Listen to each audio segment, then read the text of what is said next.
You know the patterns. The interview hands you a problem. Where does the method go? This is the dojo from the NBX Studio, and this is the method the whole series runs on. 6 steps, in order, that take you from a question you've never seen to code you can defend.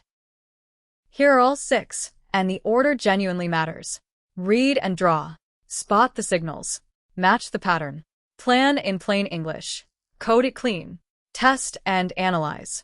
Most candidates start at step 5 because writing code feels like progress and staring at a problem feels like failing at it. But interviewers grade steps 1 to 4 at least as hard as the code, and often harder. Read the problem 3 times, and I mean literally 3, not twice. People miss a constraint on the first pass and invent one on the second. Then draw the input and the output, physically on paper. Write the edge cases down before you forget them. Empty, single element, duplicates, negatives. Finish by saying what's being asked, in your own words. If you can't say that sentence, no amount of code will rescue you.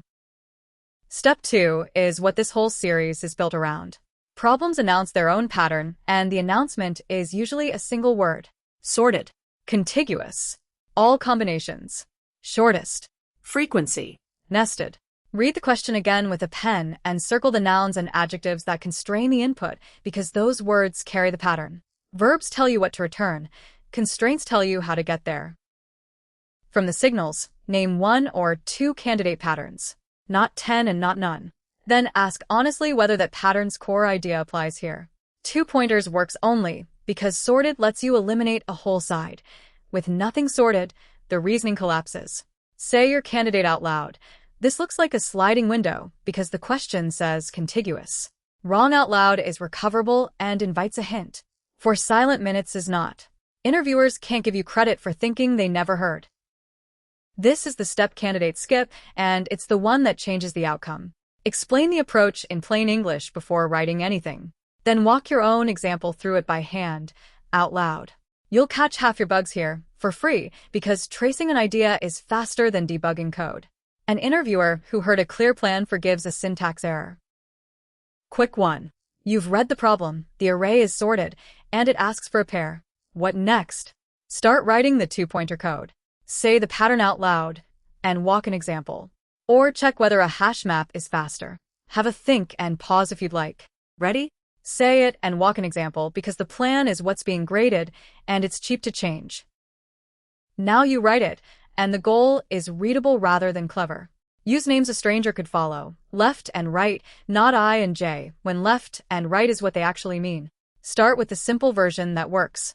Don't optimize while you type, because premature optimization reads as uncertainty, and speeding up correct code is far easier than correcting fast code. Trace your own code with the example out loud. Find your own bug rather than letting the interviewer find it, because one of those looks considerably better.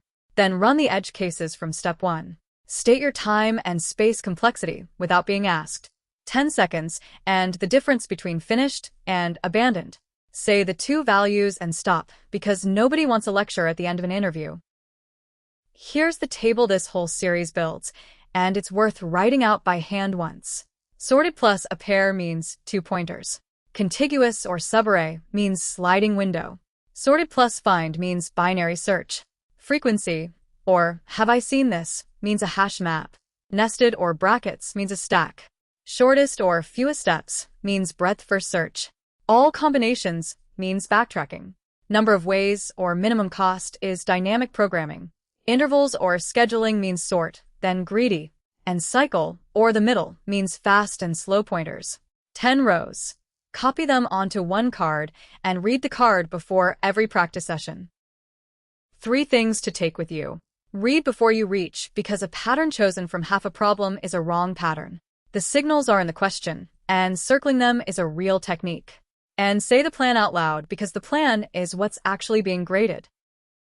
Next up is pattern 1, 2 pointers, where 15 checks become 3.